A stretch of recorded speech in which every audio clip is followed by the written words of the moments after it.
Welcome to our channel, English Ease, where stories change lives and help you learn English in the most powerful way. Today's story is not just about a man, it's about a legend. A man whose words shaped China, Asia, and even the modern world. His name was Confucius. This is not just a history lesson. This is a journey of pain, wisdom, rejection, loneliness, and greatness. This is a story that will help you understand life better, become a better person, and speak better English. More than 2,500 years ago, in the kingdom of Lu in ancient China, a baby was born. His name was Chu, later known to the world as Confucius. He was born into a poor family. His father was a soldier, strong, brave, but very old. When Confucius was born, his mother was young, wise, and gentle. But she knew this boy must carry greatness, because he will carry pain first. His father died when Confucius was just 3 years old. His mother raised him alone in poverty, in a society that respected only the rich and ignored the poor. But even as a child, he was different. While other children played, Confucius asked, "Why do people lie? Why do rulers care more about war than their people? Why don't leaders live like role models?" His mother taught him morals, but Confucius taught himself everything else. He studied music, history, rituals, and poetry. He learned from anyone: old farmers, travelers, monks, dancers. He read ancient scrolls while others slept. But he was poor. He had no money, no fancy education, no rich connections. He had only one thing: a burning desire to understand life and to change it. People thought he was strange, too serious, too wise for his age. When he spoke, adults laughed. When he questioned traditions, elders got angry. But Confucius kept learning. He believed, even if no one listens, I must learn, because someday the world will need my voice. His first job, caretaker of animals. Then a warehouse keeper. Then a clerk. Small jobs, low money. But he never stopped reading, never stopped observing human nature. He watched rulers cheat. He watched priests sell fake rituals. He watched people pretend to be wise, but follow nothing true. And one day he whispered to himself, "One day I will teach the truth, even if I'm poor, even if I'm alone." By age 22, Confucius began teaching. He had no classroom, no official title, no salary, no university, but he had ideas that the world had never heard before. Lead by example, not by fear. Respect your parents. They gave you life. Do not do to others what you would not want done to you. A gentleman is not born. He is made through effort. The man who moves a mountain begins by carrying small stones. People were confused. Some laughed. But a few young men said, "I want to learn from this man." These men became his first students.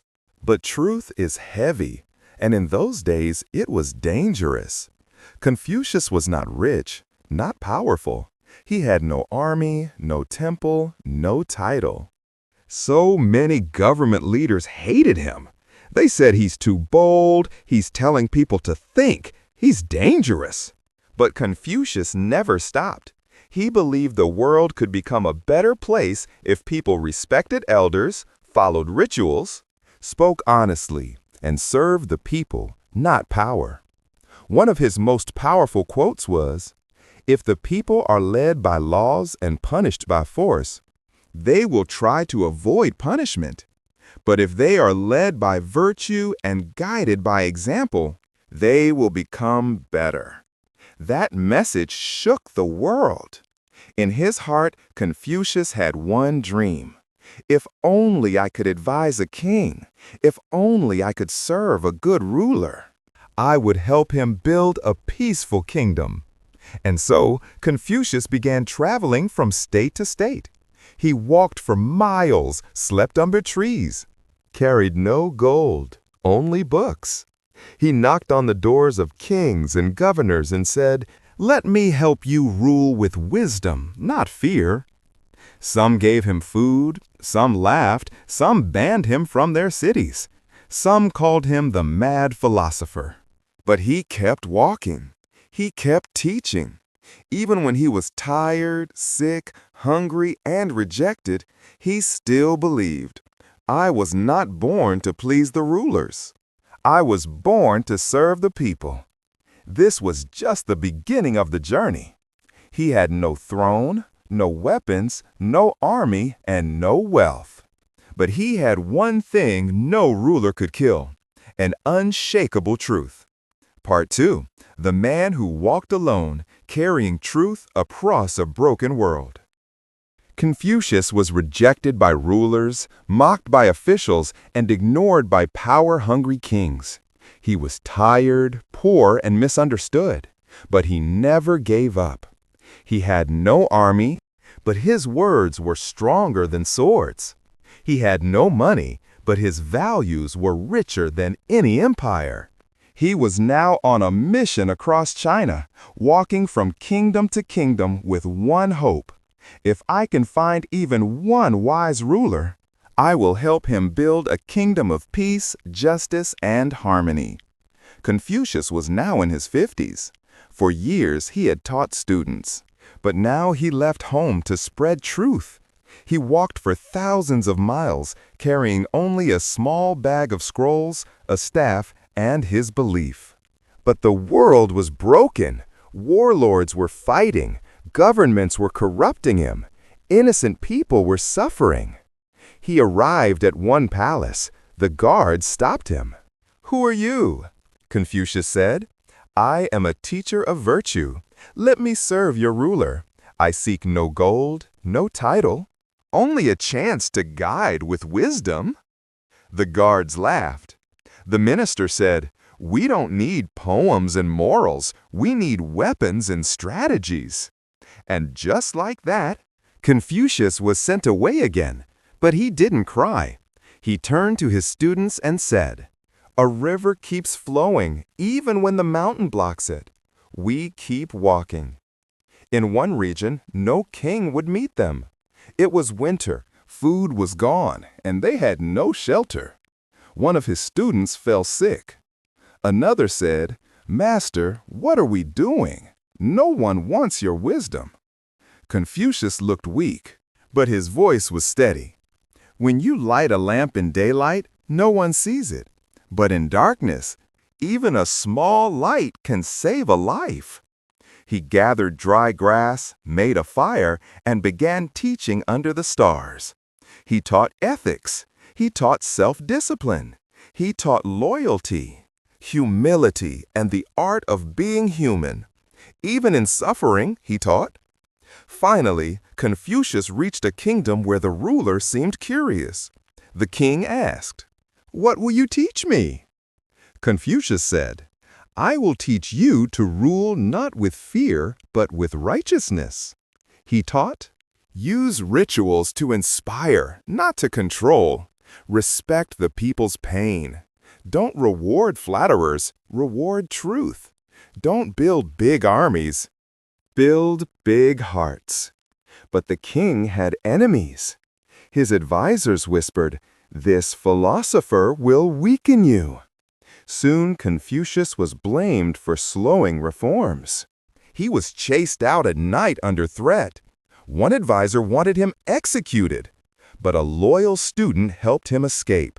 Confucius, now sick and coughing blood, looked up at the stars and whispered, "They fear me not because I am wrong, but because I am right." In one province, a warlord invited Confucius to dine. It was a trap. As they entered the hall, his students noticed no guards, no candles, no food. One whispered, "Master, we must leave." As they tried to exit, Soldiers with swords appeared. Confucius said nothing. He closed his eyes. He stood tall. But then, from behind, a brave official who had once been his student arrived with soldiers. "Let him go. If you kill him, you kill China's conscience." The attackers fled. Confucius survived. But now he was famous not for power, but for being a threat to the powerful.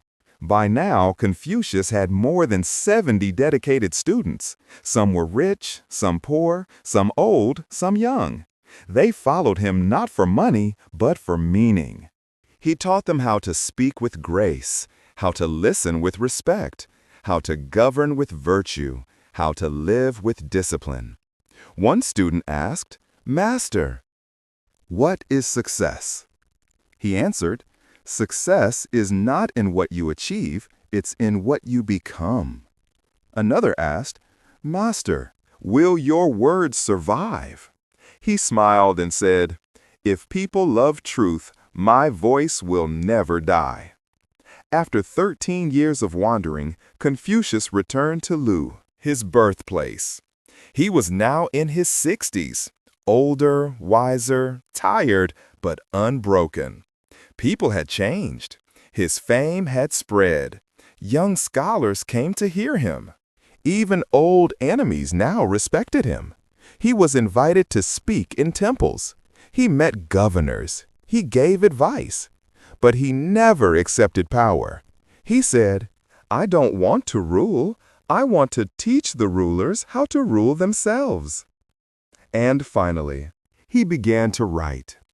Confucius believed truth must be written down, not just spoken.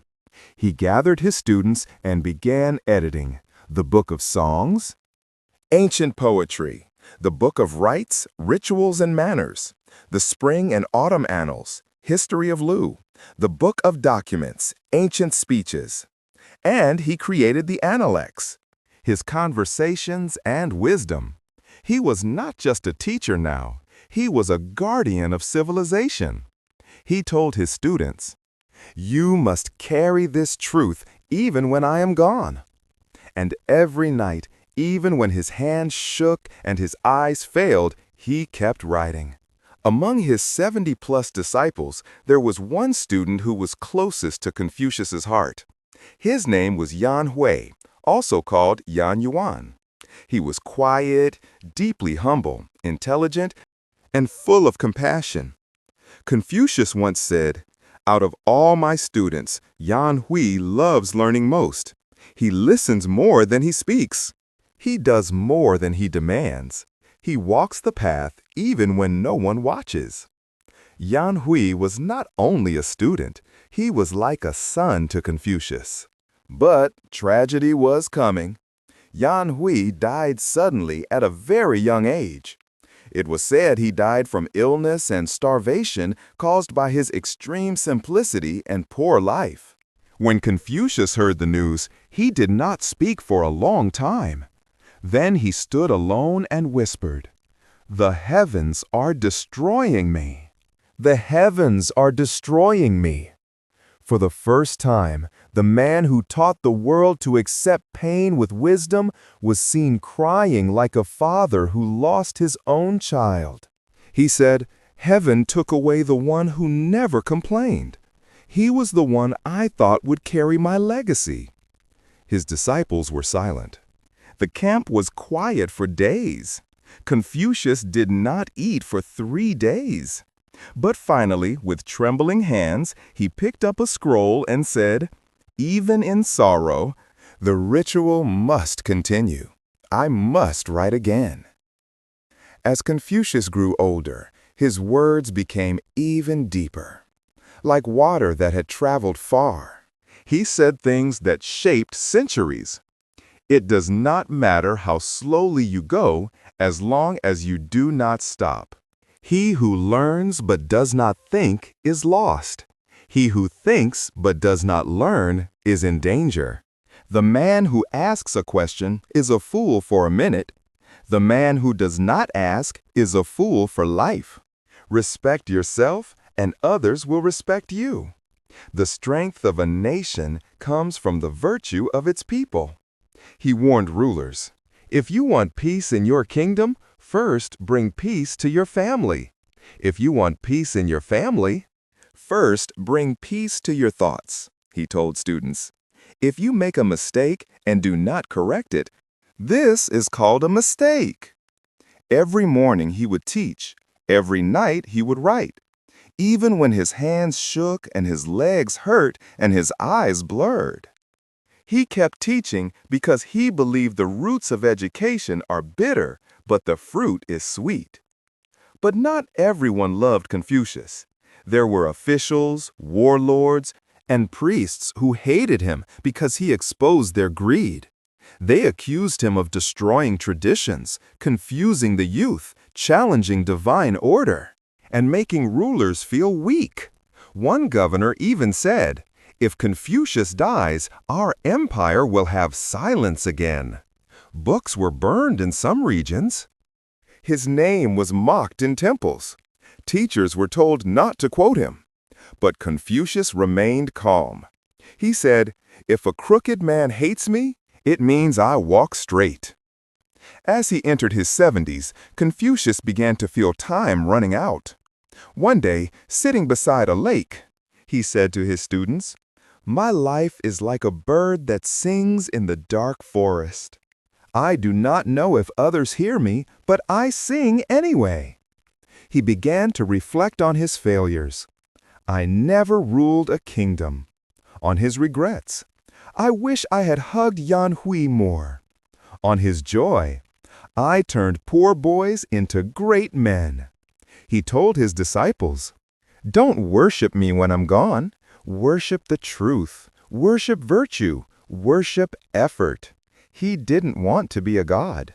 He wanted to be a bridge from darkness to light.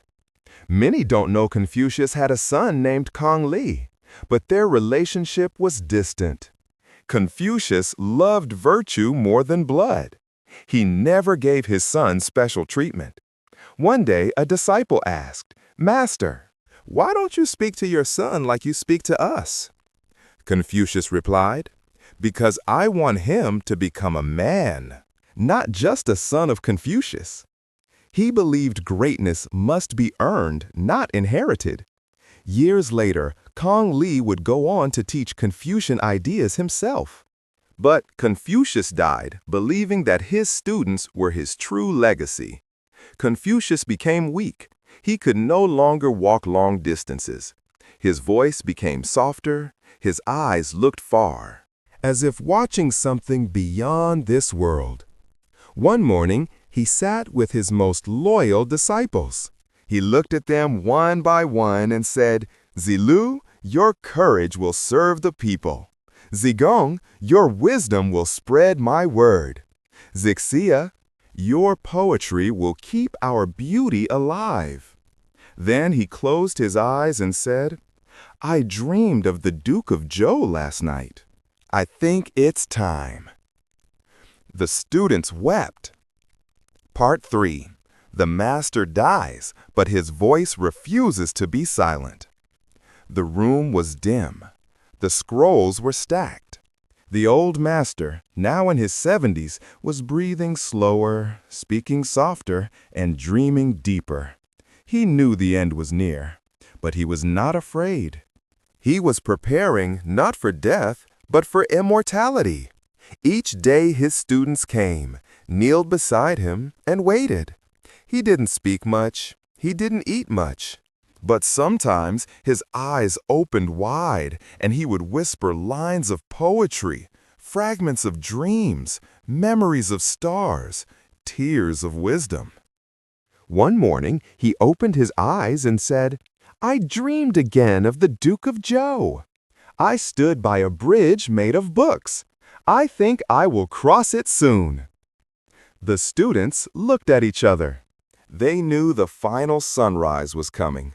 It was a clear morning. No clouds, no rain, just silence. Confucius was lying on a bamboo mat, his scrolls close to him. His robes were white. His hands rested gently on his chest. His most loyal disciples were present. Zilu the brave, Zigong the eloquent, Zixia the poetic, Zhangzi the moral compass, Yuzi the wise one. He looked at them all, smiled weakly, and said, "My body will return to dust, but words, they float forever. Be like water, soft yet unstoppable." Then he closed his eyes. He did not cry. He did not tremble. He simply stopped. The room was frozen in stillness. Zhangzi cried first. Zigong bit his lip and turned away. Zelu dropped his sword and knelt, and for the first time, the world was without Confucius. The disciples built a tomb beside the sea river in Khufu, his hometown. They carried his body with their bare hands. They refused music, refused food, and wore mourning robes. Zhangzi said, "Let the world eat, we shall grieve." They buried him with no gold, no crown, no offerings. Only his books, his writing brush, and a small bamboo flute. The flute was never played again. For 3 years, his students stayed by the grave, practicing the old morning ritual. They slept in tents. They read his teachings aloud every day. They cleaned the tomb daily. They refused to return home. Even when their families begged, they replied, "We buried the body, but the soul is still teaching." After Confucius died, the world didn't immediately celebrate him. In fact, for a while, it almost forgot him. China was still broken. Warlords were still fighting. And people asked, "Who was that old teacher who walked around saying poetry?" Some mocked him. He spoke but never ruled.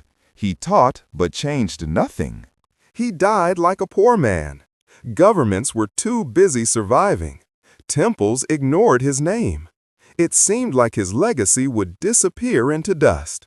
But it didn't, because his students were still alive and they refused to be silent.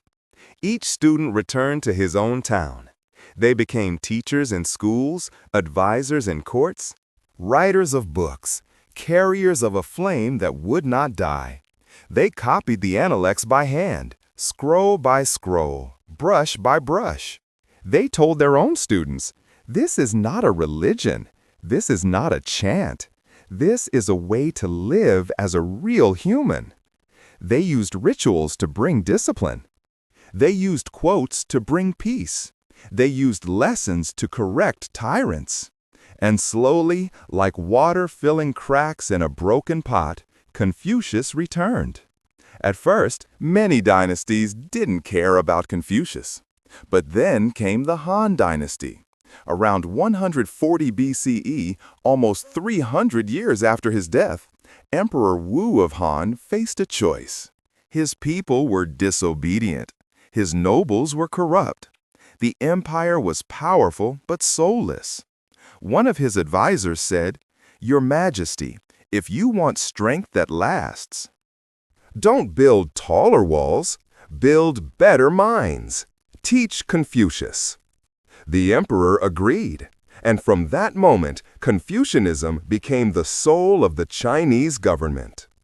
The Han Dynasty built schools teaching Confucian thought, exams for officials based on Confucian texts, and temples in his name across every province. Shrines where people burned incense and read his words. Confucius was no longer a wandering philosopher. He became the standard of ethics, the model of education, the definition of Chinese culture. Children memorized his words. Leaders quoted his lessons. Even foreign countries, Japan, Korea, Vietnam, began to follow Confucian teachings. The man who died in silence was now shaping empires. Over centuries, Confucius was given more than 50 noble titles by different emperors: Great Sage, First Teacher of the People, Model Teacher for 10,000 generations, Most Holy and Revered Philosopher. In some periods, his descendants were given land, honors and power. One emperor even said, "If Buddha is the light of the soul, Confucius is the structure of society." His tomb became a pilgrimage site. His teachings became required study for anyone who wanted to work in government. Thanks to his disciples, these 5 classic texts survived. 1. The Book of Rites, about manners, rituals, and social rules. 2. The Book of Songs, ancient Chinese poetry and values. 3. The Book of History, speeches from past kings. 4. The Spring and Autumn Annals, a political journal written by Confucius himself. 5. The Analects, conversations, quotes, and lessons from Confucius. These became the foundation of Chinese education for 2,000 years. Millions memorized them. Millions passed exams based on them. And today, millions still read them. In modern times, Confucius is not just Chinese. His face is in textbooks in the West, quotes in Harvard lecture halls, posters in schools across Africa, TED Talks, PhD thesis, leadership books. His quotes appear on social media, often without people knowing he said them. His words are still alive because they are universal. Before you embark on a journey of revenge, dig 2 graves. The superior man is modest in his speech, but exceeds in his actions. Wherever you go, go with all your heart. Education breeds confidence. Confidence breeds hope. Hope breeds peace. He has been dead for over 2,000 years, but he still teaches. Part 4. The Fire, the Ashes, and the Return of a Forgotten Sage. China, 1966.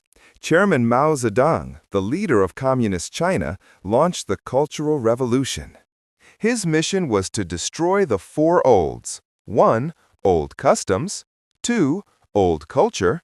3. Old habits. 4. Old ideas.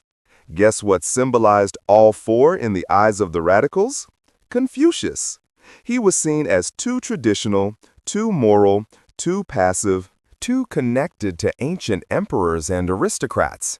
And so the unimaginable began across China. Confucian temples were vandalized, statues were smashed, tombs were dug up, his books were burned in public fires, his name was removed from textbooks. People who quoted him were punished.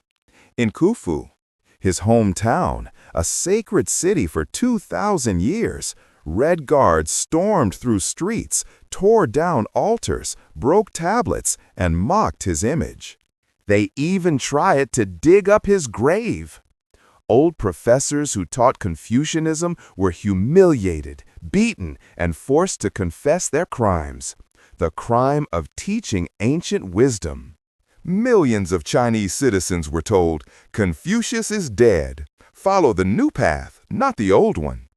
Imagine you were a school teacher in 1966. You had taught Confucius your whole life. Now, suddenly, you were labeled an enemy. Old scholars wept silently as their libraries were destroyed. Mothers burned Confucian books at night to avoid arrest. Children were taught Confucius was a lie. Revolution is the truth. It was one of the darkest chapters in Chinese intellectual history. The man who taught peace was attacked in the name of progress. But history has a strange way of correcting itself. In the late 1970s, after Mao's death, China began to open up again. And something remarkable happened. Confucius come back. Why? Because China realized it had lost morality in its rush for revolution. It needed ethics, not just economics. It needed a cultural soul, not just concrete buildings. Schools started teaching his values again. Temples were slowly rebuilt. Scholars began reprinting ancient texts. Even the government said, "We misunderstood him. We need him again." The flame had survived the storm. Here's something unbelievable. Confucius had a son, and that son had a son. And generation after generation, they kept going. As of today, Confucius has a documented family tree with over 2 million descendants. It is the longest recorded family lineage in history. Even during the Cultural Revolution, many of his descendants hid their identity to survive. But today, some of them proudly say, "I am the 85th generation descendant of Confucius." They still hold ceremonies in his name. They still visit his tomb in Khufu. They still light incense, bow 3 times, and read his words. The bloodline remains, so does the wisdom. Let's step outside China for a moment. Today, Confucius's name appears in universities, philosophy books, diplomacy, business ethics, moral psychology, parenting seminars. More than 160 countries now have Confucius Institutes, cultural centers that teach Chinese language and philosophy. Using his name, he is studied at Harvard, Oxford, Cambridge, Yale. He's quoted in business keynotes, self-help books, peace treaties, political speeches, personal journals. He's been featured in Hollywood documentaries, global exhibitions, and World Heritage sites. But not everyone understood Confucius the right way. In the West, for many years, people thought he was too conservative, too rigid, too focused on rituals, not spiritual enough. But in recent decades, modern scholars are correcting that. Now they're discovering Confucius was not promoting blind obedience. He promoted leading by example. He was not anti-change, he wanted ethical change. He was not emotionless, he just believed emotion must be guided by discipline. He's now recognized as one of the greatest moral thinkers the world has ever known. Let's pause for a moment. Here are just a few more lines that are still shaking the world today. To be wrong is nothing unless you remember it afterward. When anger rises, think of the consequences. Real knowledge is to know the extent of one's ignorance. By 3 methods we may learn wisdom. First, by reflection, the noblest. Second, by imitation, the easiest. Third, by experience, the bitterest. Every time you read a quote that touches your soul, you are meeting Confucius again. Even if you didn't know his name, his words had already found you. And now you, after everything you've learned so far, pause and ask yourself, how many men die and are forgotten forever? But how many men die and come back stronger every century? Confucius was born poor, lived in exile, was mocked, attacked, erased. But today he is studied in more than 70 countries, translated into over 100 languages, and continues to shape the minds of millions. Not because he was perfect, but because he was real. To understand the full power of Confucius's legacy, you must see it like this. He didn't create a religion. He didn't create a law code. He didn't tell people to worship him. He created a moral operating system, a framework for thinking, speaking, leading, behaving, and living. This system can be applied by a child learning how to respect parents, a student studying how to discipline their mind, a leader learning how to govern without corruption, a citizen learning how to serve society with integrity. His mind was a blueprint for everyone. Here are 10 timeless pillars of Confucius's teachings that are still changing the world. 1. Ren, humanity, compassion, kindness. This is the heart of Confucianism. What you do not wish for yourself, do not do to others. It's deeper than be nice. It means treat others with empathy, understanding, and moral courage. Even today, this value forms the foundation of social responsibility, mental health conversations, conflict resolution, and respect between people of different classes, nations, and beliefs. 2. Lick, rituals, respect, proper behavior. To Confucius, rituals weren't about religion, they were about reminding humans how to behave properly. especially under pressure. He believed when a man acts with Li, he transforms chaos into order. In modern terms, it's holding the door for someone, speaking gently, even when angry, listening when someone older is speaking, and respecting tradition while moving forward. Manners, etiquette, and professionalism are all rooted in this. 3. Zhao, filial piety, respect for parents and ancestors.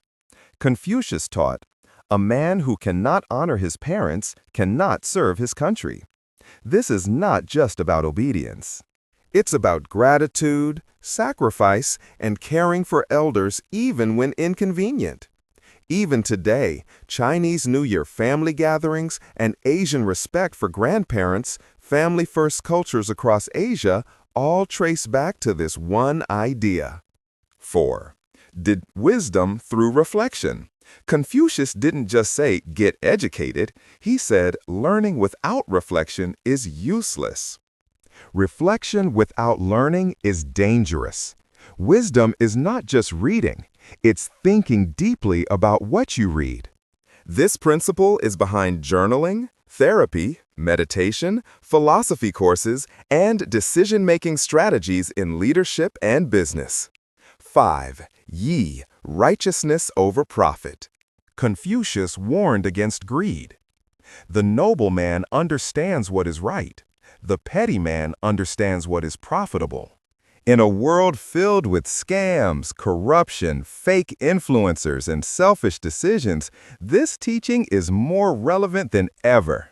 He taught, do the right thing even when it costs you. 6. Zhong, loyalty, especially to what's right. But loyalty for Confucius didn't mean blind obedience. It meant being honest, even if it made your boss or ruler uncomfortable. He believed to serve your leader is to speak the truth. If he does wrong, correct him. Today, we call this speaking truth to power, constructive feedback, whistleblowing, moral courage. 7. Shu, forgiveness and tolerance. This is often misunderstood. Confucius believed in understanding others through your own pain. In modern terms, empathy, emotional intelligence. Seeing others' struggles before judging. 8. Junzi, the ideal human being.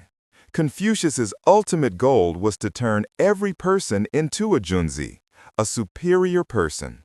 Not superior in status, but in character. A junzi is calm under pressure, honest without cruelty, strong without pride, humble without weakness, always learning.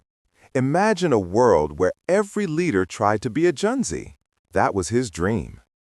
9. Self-cultivation, Shu Shen, discipline before change. Confucius said, don't try to fix the world before fixing yourself. He believed all change begins within. That's why so many of his quotes are about daily effort, watching your words, practicing patience, improving habits. It's the foundation of modern self-help. 10.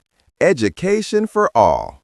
In Confucius's time, only the rich could afford education, but he broke the rule. He said, in teaching, there should be no class distinctions. He taught poor farmers. He welcomed anyone hungry for knowledge. That idea changed history. And today, every school system owes something to him. You may not realize it, but when you sit quietly to think, that's Confucius. When you control your anger, that's Confucius. When you teach a child respect, that's Confucius. When you speak honestly to your boss, that's Confucius.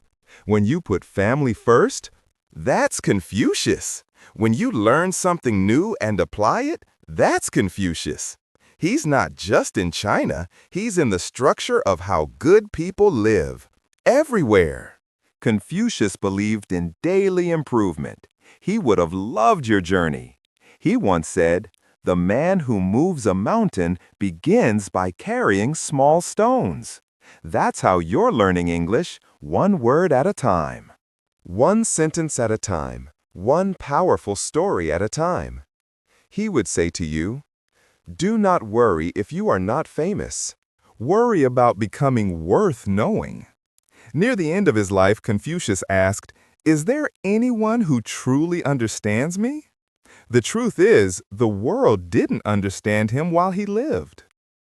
But thousands of years later, millions understand him now. And maybe right now, at this very moment, you are one of them.